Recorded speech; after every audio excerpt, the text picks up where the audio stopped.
Therefore, the Trump administration's pick to lead a newly formed Justice Department division focused on fighting election fraud appeared before the powerful Senate Judiciary Committee. During the hearing, he repeatedly refused to answer whether the DOJ task force he was part of was required to follow the department's own rules. It was somewhat like interviewing someone to become a lifeguard and having them refuse to confirm that they can actually swim. The group was supposedly created to prevent the government from being used as a political weapon. Yet the weapon in question seemed to be pointed directly at the person asking the questions, making the refusal to answer feel less like a legal strategy and more like an admission. Senator Adam Schiff asked what should have been a very simple question to Colin McDonald during his confirmation hearing on February 25, 2026, before the Senate Judiciary Committee. Were you part of the DOJ Weaponization Task Force? And is that group required to follow the Department of Justice's official rulebook? What followed was a textbook example of completely dodging the question.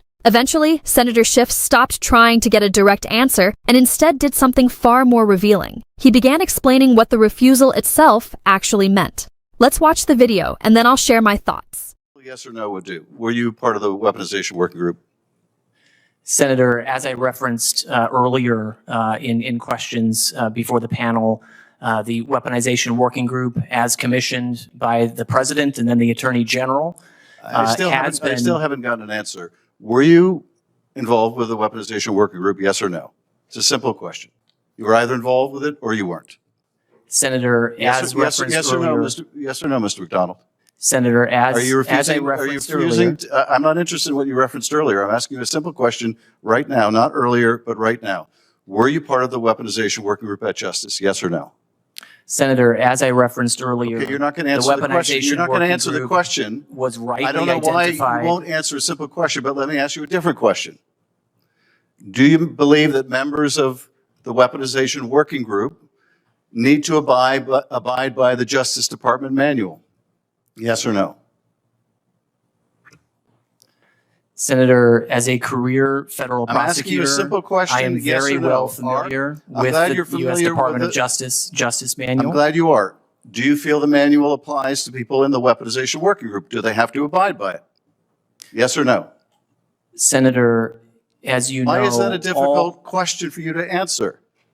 Do you believe that members of the weaponization work group have to abide by ethical practices?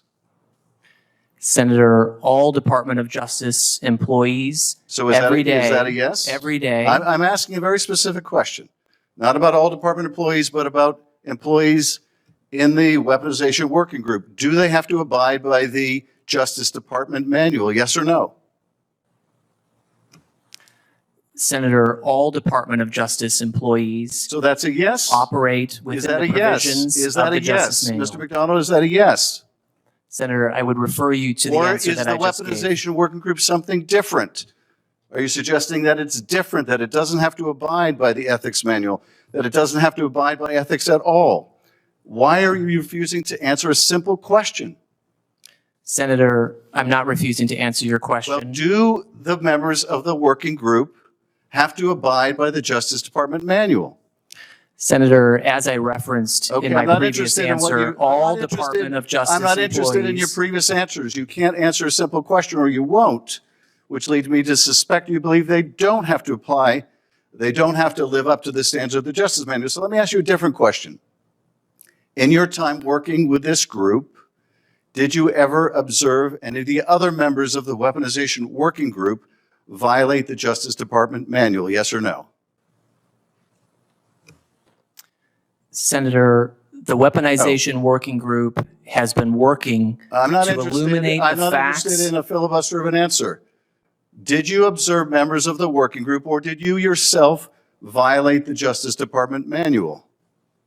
Senator, as referenced in prior answers, question. So let me ask you another question. The weaponization working group has been working. Did you witness members of the weaponization working group mishandle grand jury material?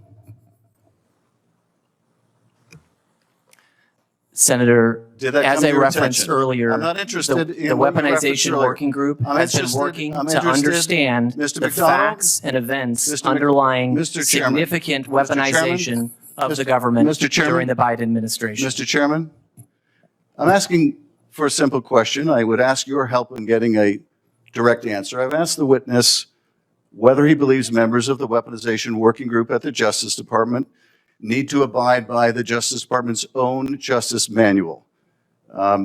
Would you assist me in getting an answer to that question? No, I will not assist you. Okay. Well, you have the chairman's support in not answering the question, so let me try another question. Or let me see if I can get clarity again. Did you ever witness any of the members of the working group violate rules regarding grand jury secrecy? Yes or no? Senator, as I referenced in my prior testimony, the weaponization working group is working diligently to understand the historic abuses and weaponization of the Department of Justice in the Biden administration. Mr. McDonald, did you ever witness anyone in the weaponization working group violate the law? Yes or no? Senator, I would refer you to my prior answer. Your prior answer was to obfuscate, and it's become very clear you're unwilling to answer very simple questions, because it's very clear what that weaponization group is all about, and that is using the awesome powers of the Department of Justice to go after the president's enemies. I yield back, Mr. Chairman. What you just saw is only part of the story, and the rest makes the situation even more troubling. Colin McDonald currently serves as a senior official inside the Department of Justice, reporting directly to Deputy Attorney General Todd Blanche, the same lawyer who previously defended Donald Trump in his criminal hush money trial, where Trump was ultimately found guilty on 34 charges. According to reporting from CBS News, McDonald's role has involved oversight of agencies like the FBI, DEA, and ATF. But other reports from CNN reveal something more significant. McDonald wasn't just part of the so-called weaponization working group, he helped run it. This working group was created on February 5th, 2025, the very first day Attorney General Pam Bondi took office. As detailed by NBC News, the group was tasked with investigating alleged political misuse of federal law enforcement. But critics say its actions suggest something very different.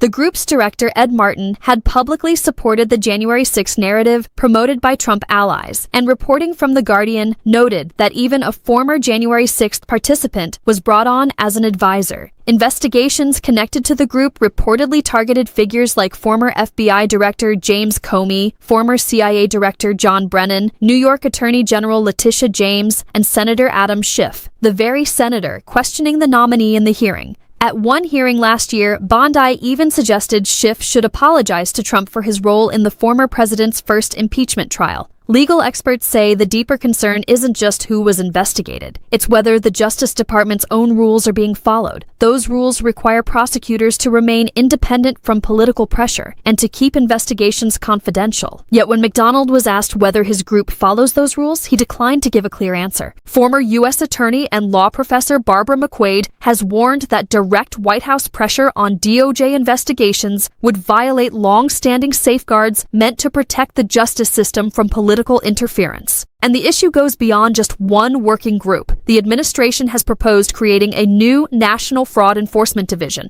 But critics like Senator Dick Durbin argue existing fraud-fighting offices were dismantled first, including units targeting consumer scams, tax violations, and corruption. Even more controversial, Vice President J.D. Vance stated publicly that this new division could operate under direct White House supervision. Legal analysts warn that if prosecutors are seen as politically directed, courts could dismiss cases entirely.